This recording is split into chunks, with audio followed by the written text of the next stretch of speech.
कन्या पूजन के समय जब कन्याएं घर में आए तो सबसे पहले आपको क्या करना चाहिए, किन चीजों का भोग लगाना चाहिए और कैसे करनी है कन्याओं की सेवा, ये पंडित जी से जानते हैं। बताएं पंडित जी। घर में जब कन्याएं आएं पूजा के लिए तो उनको तुरंत भोजन कराने के लिए ना बैठा दें और उनका नाम लेकर ना बुलाएं। दो आग्रह तो मेरा ज़रूर मानिएगा। 2-3 कुर्सियां रख लीजिएगा, जहां वो आएँ वहां उस कुर्सी पर उन्हें बैठा दीजिएगा।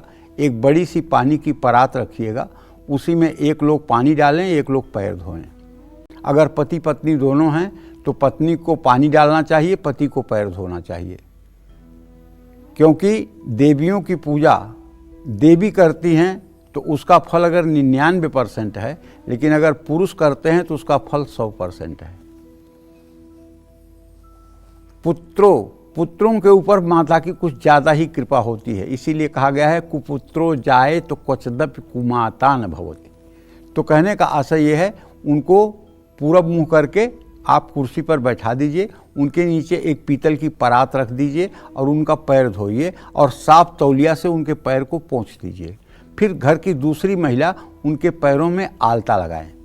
ऐसा सभी नव कन्याओं के साथ करें और जो बटुक भैरव हैं उनका भी पैर धो दें।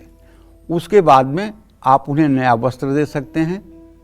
नया वस्त्र देने के बाद उन्हें पंक्ति में पूरब मुँह करके बैठाएं या पश्चिम मुँह करके बैठाएं। 2 ही दिशाओं में उनका मुंह होना चाहिए, या तो पश्चिम दिशा में या तो पूरब दिशा में, और साफ सुथरे आसन पर बैठाएं।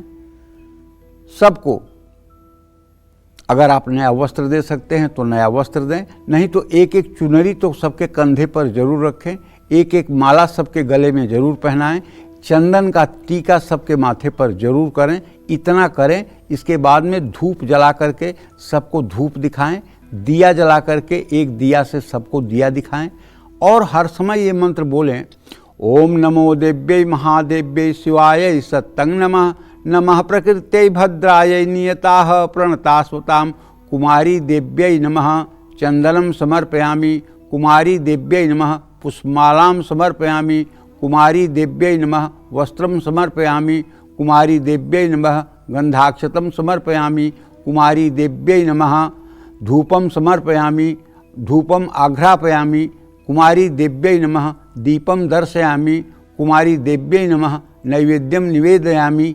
इस तरह से बोलते हुए माता की सेवा में लग जाइए और उनके पैर धो करके हल्दी कुमकुम और चावल चढ़ाइए। माँ दुर्गा को हलवा पूड़ी खीर चना और फल का भोग लगाइए, जो भी आपके पास हो सके। जो मैं कह रहा हूँ जरूरी नहीं है कि यही, जो आप अच्छे से कर सकते हैं। हो सकता है हम पंडित आदमी हैं, कंजूसी में कुछ कह रहे हैं कम, तो आप कुछ करना चाहते हैं ज़्यादा, तो मेरी बातों पे न आइएगा और अच्छा से अच्छा जो आप कर सकते हैं उसे करिएगा। कन्याओं को खीर पूड़ी चना हलवा जलेबी दही अपनी इच्छानुसार जो उनकी इच्छा हो उन्हें खाने दें, ग्रहण करने दें। किसी एक कन्या से परिवार के सभी सदस्यों से, जो 10 साल की कन्या होगी जिसको सुभद्रा कहते हैं, उस कन्या से अगर हो सके तो परिवार के जितने सदस्य हैं सबको अपने हाथ में कलावा बंधवाना चाहिए और सबको उनका चरण स्पर्श करना चाहिए। ये कलावा कोई साधारण कलावा नहीं होगा। ये कलावा ब्राह्मणों द्वारा बांधा जाने वाला जो कलावा होता है उससे 100 गुना ज़्यादा ताकतवर कलावा होगा। ये जगत जननी जगदम्बा के हाथ से आपके हाथ में रक्षा कवच बंधेगा। तो कुंवारी कन्याओं को साफ आसन पर बैठाइए। घर में ज़्यादा कन्याएं अगर आ जाएं तो ना उन्हें डांटिए न भगाइए। अगर ज़्यादा लड़के भी आ जाएं तो न डांटिए न भगाइए।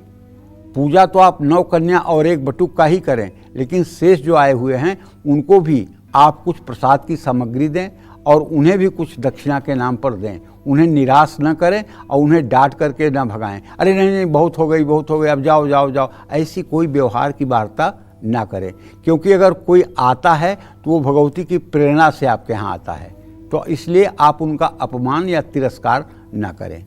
अगर ज़्यादा भी बटुक आ जाएं तो उनको वापस न लौटाएं, कुछ न कुछ देकर उनको अपने द्वार से प्रसन्न होकर के वो विदा हों, इस बात का ध्यान रखें।